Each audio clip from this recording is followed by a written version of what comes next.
ಎಲ್ಲದಕ್ಕೂ ಆಪ್ಟ್ ಆಗುವಂಥದ್ದು. ನಂಗೆ ಪರ್ಸ್ನಲಿ ಭಾಳ ಇಷ್ಟ ಆಯಿತು ಅವ್ರ ಪಾತ್ರ. ಇನ್ನು ಸೋನಲ್ ಅವರು ತುಂಬ ಮುದ್ದಾಗಿ ಕಾಣಿಸ್ಕೊಂಡಿದ್ದಾರೆ. ಹಳ್ಳಿ ಹುಡುಗಿ ಅಂತ ಅಂದರೆ ಪಕ್ಕಾ ಸೂಟ್ ಆಗಿದ್ದಾರೆ.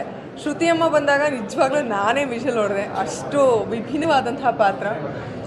ತುಂಬ ಟ್ವಿಸ್ಟ್ ಆ್ಯಂಡ್ ಟರ್ನ್ಸ್ ಇರುವಂಥ ಸಿನಿಮಾ. ಆ್ಯಂಡ್ ಹಳ್ಳಿಯ ಸೊಗಡು ಜೊತೆಗೆ ಒಂದು ಕಲ್ಟ್ ಫೀಲ್, ಆಲ್ಸೋ ಕಮರ್ಷಿಯಲ್, ಇದಿಷ್ಟನ್ನು ಮಿಕ್ಸ್ ಮಾಡೋದು ಬಹಳ ಕಷ್ಟ ಸಿನಿಮಾಗಳಲ್ಲಿ.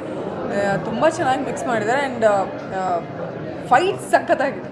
ಸೊ ದಯವಿಟ್ಟು ಎಲ್ಲರೂ ಸಿನಿಮಾ ಥಿಯೇಟ್ರಿಗೆ ಬಂದು ಇಂಥ ಒಳ್ಳೆ ಸಿನಿಮಾಗಳನ್ನು ನೋಡಿ ಪ್ರೋತ್ಸಾಹಿಸಿ. ಕನ್ನಡ ಸಿನಿಮಾಗಳನ್ನು ಹೆಚ್ಚೆಚ್ಚು ನೋಡೋಣ. ಆ್ಯಂಡ್ ಒಳ್ಳೆ ಸಿನಿಮಾ. ಇಡೀ ತಂಡಕ್ಕೆ ನನ್ನ ಕಡೆಯಿಂದ good luck, best wishes. And direction Naveen sir ಕೂಡ ತುಂಬ ಅದ್ಭುತವಾಗಿ ಮಾಡಿದ್ದಾರೆ. ನಂಗೆ ಪರ್ಸ್ನಲಿ ಫೈಟ್ಸ್ ತುಂಬಾ ಇಷ್ಟ ಆಯಿತು. ಒಳ್ಳೆ ಲವ್ ಸ್ಟೋರಿ ಕಮ್ ಆ್ಯಕ್ಷನ್, ಸ್ವಲ್ಪ ಸಸ್ಪೆನ್ಸ್ ಕೂಡ ಇರುವಂಥ ಸಿನಿಮಾ. ಎಲ್ಲರೂ ನೋಡಿ ಪ್ರೀತಿಯಿಂದ ಹಾರೈಕೆ.